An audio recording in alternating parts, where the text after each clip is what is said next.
Bienvenue à tous pour une nouvelle immersion.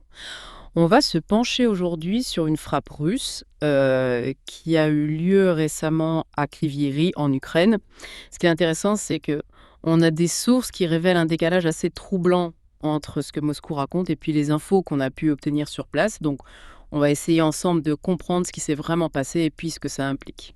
Absolument. On est face à un événement tragique où il y a deux versions qui s'opposent. Il faut analyser ça de manière rigoureuse pour vraiment comprendre la situation. Oui, alors revenons un petit peu aux faits. Vendredi 4 avril, Kryvyi est frappé par un missile russe et apparemment, il y aurait au moins 18 morts. Ce qui est particulièrement marquant, c'est que parmi les victimes, il y a 9 enfants qui étaient en train de jouer sur une aire de jeu. Et ce qui est frappant aussi, c'est la nature de l'armement utilisé, hein. Un missile balistique à sous-munitions. Imaginez l'impact que ça peut avoir sur une zone comme une aire de jeu. Ça soulève tout de suite des questions sur la cible qui était visée. Justement, la Russie a donné sa version des faits.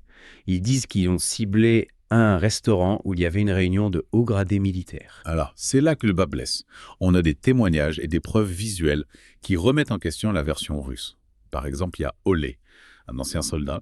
Il habite à Kryvyi, il a été blessé lors de l'attaque, et lui dit qu'il n'y avait pas de militaires sur place.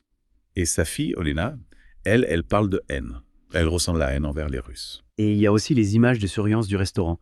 Apparemment, France 24, ça a pu les consulter. Et ces images ne montrent rien qui puisse indiquer qu'il y avait des hauts responsables militaires là-bas. C'est quand même une contradiction assez flagrante. Complètement. Et puis, on a aussi le témoignage de Valeria Belikova, la propriétaire du restaurant. Elle dit très clairement que ses clients, ce jour-là, c'était des pédicures, des manucures, des entrepreneurs, des gens ordinaires, quoi. Et elle-même, elle était blessée pendant l'explosion. Donc, c'est pas vraiment le genre de client qu'on s'attend à voir dans une réunion militaire de haut niveau. Il faut aussi rappeler que cette attaque n'est pas un incident isolé. Kryvyi a subi 5 attaques de roquettes en un mois. Et apparemment, presque tous les hôtels de la ville sont maintenant hors service. Alors, ce qui est fascinant et troublant à la fois, c'est cet écart. Cet écart entre ce que la Russie dit, une cible militaire, et puis la réalité. Des victimes civiles, un lieu qui est clairement civil, des témoignages et l'absence de preuves qui soutiennent la version russe. Et puis là, ce que dit Olé. Il suggère que la ville est peut-être visée parce que le président Zelensky est originaire de là. Ça ouvre une autre perspective sur les motivations derrière ces attaques. Quelle que soit la raison, cibler une zone comme ça avec des armes pareilles, c'est vraiment inquiétant.